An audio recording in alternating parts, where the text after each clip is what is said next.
And then they have cans of soup, and they throw the cans of soup. That's better than a brick because you can't throw a brick, it's too heavy. A can of soup you can really put. Greetings, friends. I'm Arnold Schroeder, and this is The Nine Elders and the Ancient Scroll, a constitutional crisis mini-special of Fight Like an Animal. As election conflict amplifies all of the existing conflicts raging throughout this society, I think there's one thing we can all agree on, regardless of our political perspective. It's that the very worst thing that could happen, the very worst crisis that could emerge from a landscape of profound and converging crises, would be for our society to no longer take guidance from the nine wizened elders and their interpretation of the ancient scroll. On this point, Democrats and Republicans are unanimous. If someone is trying to steal the election, then what they're doing is unconstitutional. The theft of an election might have many terrible consequences. The nature of the perceived consequences varies by political faction. Perhaps democracy will die. Perhaps the earth itself will die. Perhaps a cabal of child-sacrificing pedophiles will finally have the power they need to end Christmas. But there is a consensus that these terrible consequences are best not described in their own terms and solutions sought in their own terms, but in terms of the deviation any one of these developments would represent from the guidance of the ancient scroll, as interpreted by the nine elders.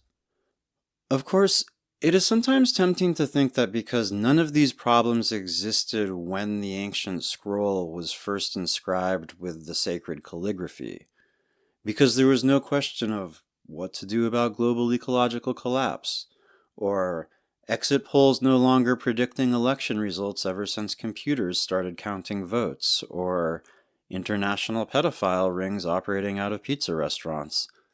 The ancient scroll may not provide the best guidance on these matters.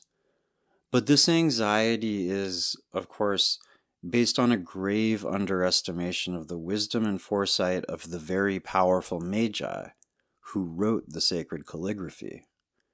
You see, the very powerful Magi who founded this country had magical powers that not even the nine elders possess. One can see this clearly in their sacred vestments.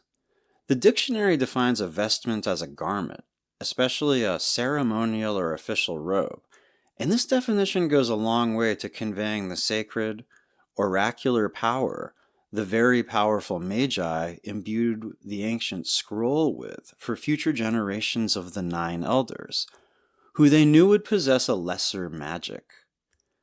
While the nine elders certainly have very ornate ritual robes to wear when they consult the sacred calligraphy, they do not have the ritual wigs of the very powerful Magi, who are sometimes also called the Ancient Fathers, the Eternal Patriarchs, or simply the First Fathers or Founding Fathers. This is like the difference between a wizard who has a pointy, misshapen hat and one who does not.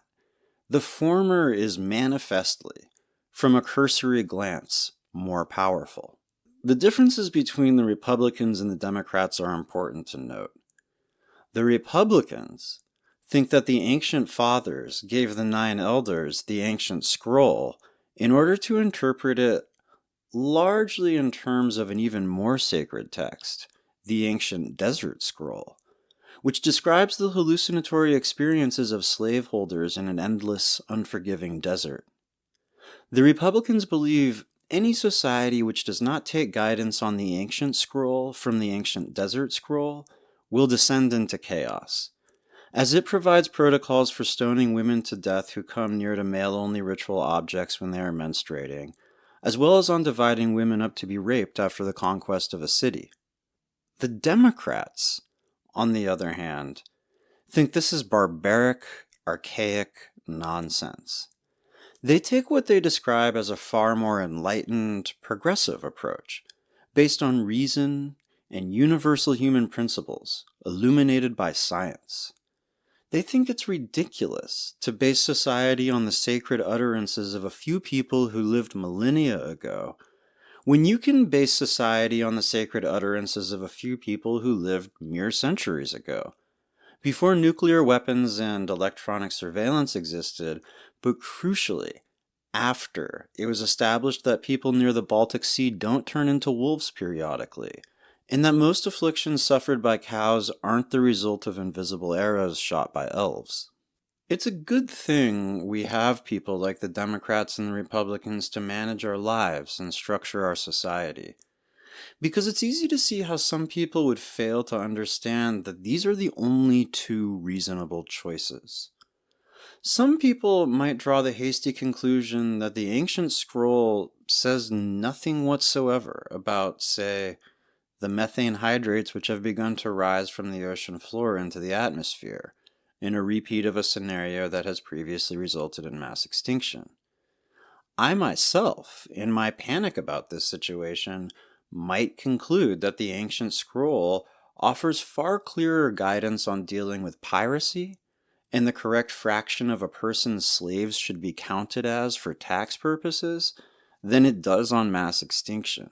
But you can tell I have no idea what I'm talking about just by looking at me. I not only lack the ritual wig of the first fathers, but I lack as well the sacred raiment of the 9 elders to whom they entrusted the ancient scroll. It is only by their inscrutable wisdom that they are able to translate what might appear to the rest of us to be meaningless, outmoded gibberish into the only correct perspective on life as we know it today. This is why it is so dire to enter a period of constitutional crisis. A constitutional crisis is a crisis of the ancient scroll, so called because the magic with which the founding sorcerers imbued it is what constitutes our very being. But as powerful as this magic is, it can be weakened. Then, the 9 elders may have trouble knowing the one true interpretation of the ancient scroll, and succumb to the errors to which the uninitiated are subject, such as making decisions based on personal opinion. Perhaps more than at any other time in the flawless history of this nation, the power of the ancient scroll seems to be weakening. Some even mutter, beneath smoke-filled skies which obscure the sun, that the scroll is dying. If this is true, then with it will die any hope for the wise conduct of human affairs. We have already lost too many other ancient institutions and their sacred laws. Had we not, we could have had even more ancient and powerful magic to guide us through these difficult times. For instance, had the Druids endured, they could have continued to not only preside over the sacrifice of human and animal victims alike in a giant wicker man that they set on fire, but also could have decided when a tech company meets the formal criteria for a monopoly, based on laws established well before sacred life was breathed into the ancient scroll. But now, it is all we have, all that stands between us and chaos. Many attempts have been made to restore the scroll's magic. Many sacrifices have been made to the cruel eagle god, whose bloodthirsty rites were performed by the Magi when the scroll was inscribed. The cruel eagle god who can be seen wielding his thunderbolts and arrows on a dollar bill, the instrument by which his insatiable bloodlust is fed. Now, it is we who must sacrifice. We have no hope but to kill one another in the streets. Again, it might seem like a better idea to those with less subtle forms of wisdom to say, if it has come to this point, that the ancient scroll has simply failed as a basis for a society, that we should perhaps walk away and find new ways to live. Such misguided reasoning may lead one, for instance, to say that in a nation of such profound disagreements, perhaps we shouldn't all try to live by one set of rules. or that we are clearly so unhappy with the decisions that are being made for us that perhaps we should start making our own decisions. There could be no greater cataclysm. This nation has enslaved people and almost launched nuclear weapons on multiple occasions, and put more people in cages than any society in history, and pushed ecosystems past the point of breaking, undermining the viability of the entire human enterprise. And that all might be bad, but I think we can all agree none of it is a crisis. Not a crisis in the truly grave sense, in which a faltering of the magical powers of the ancient scroll is a crisis. No matter what, this magic must be restored, and the nation on which it is founded must continue. Cans of soup. Soup. Cans of soup.